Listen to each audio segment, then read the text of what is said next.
like a rough ride. You still with us, killer? I have no mouth and I must vomit. Controversies with some of the stuff that's been going on at Gearbox and some of the casting that's been going on aside, I've been looking forward to playing Borderlands 3, and I have been able to play this game in a variety of different ways. There were a couple of hands-on sessions where I got to play on super pimped out PCs with beautiful headphones on, and I got pristine visuals at the highest fidelity possible. That was pretty damn incredible, but I also got to play it on my PS4 Pro, which has been less incredible. Let the hunt take you! I'll get into some of the technical stuff here in a second, but this is a series that grew on me over time. My first sort of association with Borderlands, I remember reviewing this with Scott Jones, I just didn't get it.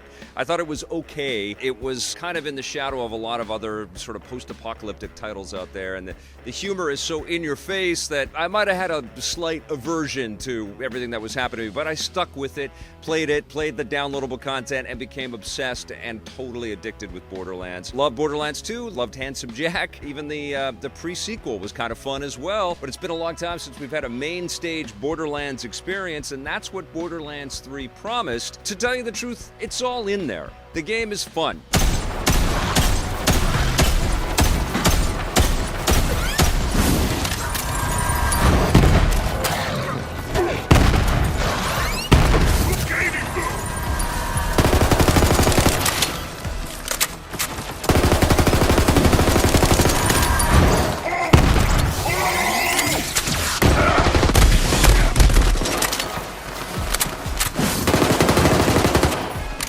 It's loaded with a lot of the same stuff that we have loved in previous Borderlands titles. Zany characters, goofy sense of humor. Get here soon or you'll miss all the fun.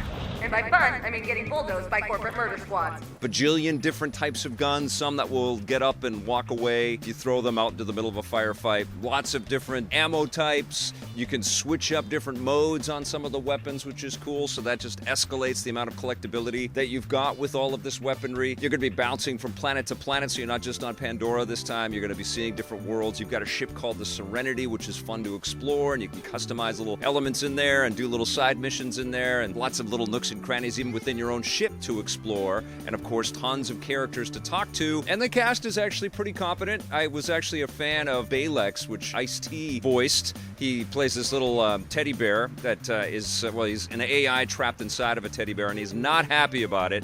And I thought he did a pretty good job. I was actually laughing when I played that originally. But there is a lot of stuff that just kind of lands with a thud, or honestly, it started to numb me out a little bit. It's a very talky game, and everybody's into it, and there's been a lot of effort to create a lot of production around all of this whiz-bang, slapdash humor with crazy characters. But it sort of numbed me out after a while. I like the twins, these crazy twins that are psychotic, and they sort of enlist billions and billions of psychopaths to chase after our Vault Hunter, and they're popping in with live streams saying, look, we've got billions that are willing to die for us. How could you ever hope to compete with us? And they're constantly streaming in and taunting you and annoying. And so, you know, it's fun to go after them. It's cool. They're decent bad guys. And then there's a bunch of kind of stereotypical little bad guys. Some will pop up in suits, and I still like, you know, the way that they introduce all of the characters with their little sort of slow-mo motion with the title bits. But it's so familiar.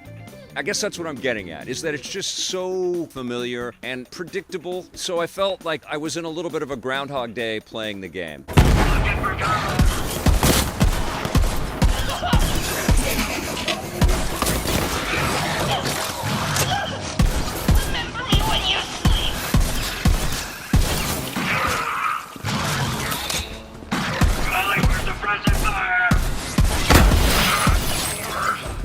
You know, I like the new mechanics. I like the way that it moves. The gunplay feels better and tighter, and there's definitely a lot more combat options available to you, which makes it fun. It's, you know, twitchy and enjoyable to play, which I dig. I also liked playing it online with somebody else. Whenever I would get stuck on a boss, I would just pop up online and make myself public, and then I would join and beat the boss, and then I could go back to playing it single player. So I could taste it in a bunch of different ways, which was great, and it was pretty elegant. I did let somebody else in, and we went off after a boss that was troubling me on a level that was troubling me.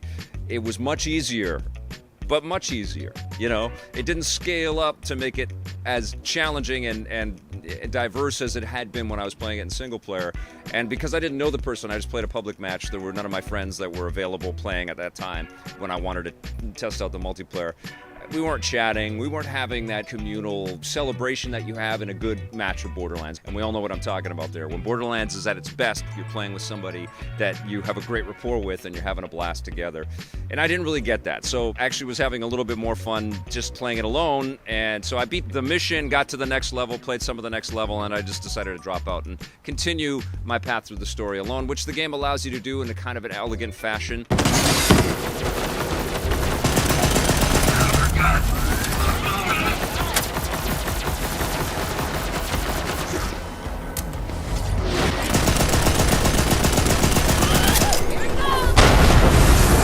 My boy is down! Let's go now, boy. Follow me! Come, friend. They will not hunt themselves.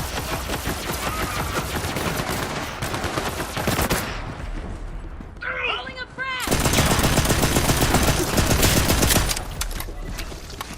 The game looks incredible if you've got the right machine to play this thing on. On the PC, when you crank everything up, even though it's cel-shaded, even though it's meant to kind of directly connect to previous Borderlands games, and that sort of cartoony quality of the game can kind of fool you into thinking, well, it doesn't look much different, but it can look pretty damn crisp and lush and beautiful on the right hardware. I was shocked at the frame rate issues that I had on the PS4 Pro. I know patching is going to be happening. I know tweaks and improvements will be happening, but it was really shocking to me. I couldn't play it in 4K without it feeling like a chug fest. I just felt like even in 1080p, it was still not moving and as fluid as I had remembered it from my previous playtimes, but also what I was expecting out of a game that we've been waiting for so long. You know what, though? I still had fun, even in spite of some of these quibbles, even in spite of the familiarity, even in spite of the numbing zaniness that was coming at me. It's still a very enjoyable game. I will say that this loot mechanic of collecting all of these different weapons and filling up your inventory and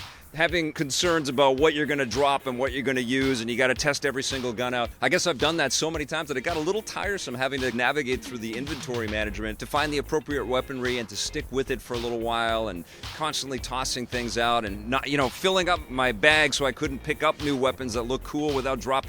So, I don't know what Gearbox could do, but I was just like, look at all these guns I'm just leaving here, all these cool things that I can't try, or they're like a level up from me and I can't use them, so I'd have to hang on to them, and then I'd fill up my bag with a bunch of weapons that I can't use till I get to the next level, which will probably be after I beat that boss.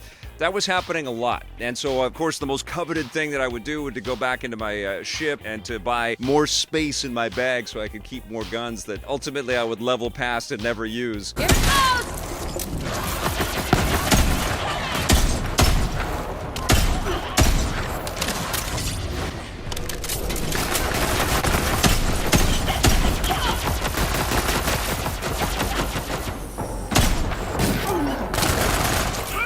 Hands out!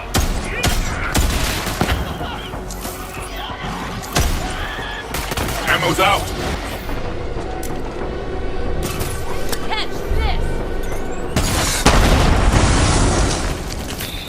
It's almost like too much of a good thing, And I don't know if I would throw that at the game itself. I think it's great that this comes back, and it's sort of a similar experience to what we've known before. It's not like this always-on type of experience. You can pause and quit out and start right from where you were before, which is pretty great. And even when you get online and you can't pause because you're playing with somebody else, at least you're passing through checkpoints that you'll be able to go back to later on if you want to play it single player, if you want to play with other people. If you love Borderlands, I think you're really going to dig leveling up in this game, but it's going to feel very familiar to you. I really wanted to be shocked by the experience. I guess that's what it is, Like, we've been waiting a long time, and I just really wanted to feel like, oh my god, I haven't seen this in Borderlands before. And there are some new things, but they weren't shocking new things. It's a tuned, improved version of something that worked very well before, and you can't really fault Gearbox or 2K for kind of aligning in that direction, especially because Battleborn didn't work, and they were going back to what has worked for the studio. It's already a big success, been getting the press releases, it's selling like crazy, and it deserves to be played, for sure. And I will continue playing this, and maybe it's going to be a game like some of my previous experiences with Borderlands where I just fall in love with it the more time that I spend with it, but right now, I'm not in love with it. I just think it's good. It's fun. I'm going to give it a 7.5 out of 10.